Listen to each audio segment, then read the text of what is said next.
Le ministère chinois du Commerce a déclaré que les dernières données du commerce chinois montrent des signes de reprise, malgré un glissement continu des exportations.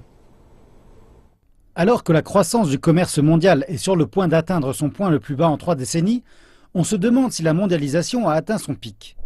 Les derniers chiffres du commerce chinois semblent prouver le contraire. Le ministère du Commerce a dit que de janvier à juillet, le volume total du commerce chinois s'est élevé à 13 000 milliards de yuans, soit 2 000 milliards de dollars. Cela représente une légère baisse de 3% par rapport à la même période de l'année dernière, avec des exportations en baisse de 1,6% et des importations en baisse de 4,8%. Malgré la baisse continue des exportations, le rythme de la baisse a ralenti pour le 5e mois consécutif depuis mars. C'est un signe positif que le commerce international de la Chine se stabilise. Un fait plus remarquable est que les exportations des entreprises privées sont en hausse, malgré la baisse générale.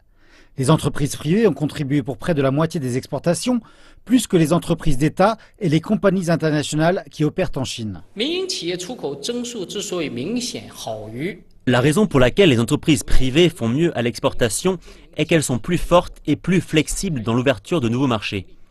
La plupart de leurs marchés nouvellement étendus sont les économies émergentes parce que les économies développées font face à une croissance apathique de la demande à cause de la crise financière. Par ailleurs, les nouvelles façons d'exporter, telles que le commerce électronique transfrontalier, ont aussi accru leur performance. Plus notablement, les exportations chinoises vont au-delà des simples produits. Les investissements à l'étranger de la Chine, depuis janvier, ont dépassé son utilisation du capital étranger, faisant du pays un exportateur net de capital. La moitié des investissements, soit environ 50 milliards de dollars, a été dépensée en fusion et acquisition. Ce total est même plus élevé que le total des investissements à l'étranger du pays pour toute l'année 2015. Le ministère du Commerce a déclaré que les derniers chiffres montrent que la performance commerciale de la Chine est en bonne voie de reprise, malgré un commerce mondial plus faible depuis des décennies. Mais il reste à voir si cette performance chinoise est assez forte pour sortir le monde de sa pression continue à la baisse.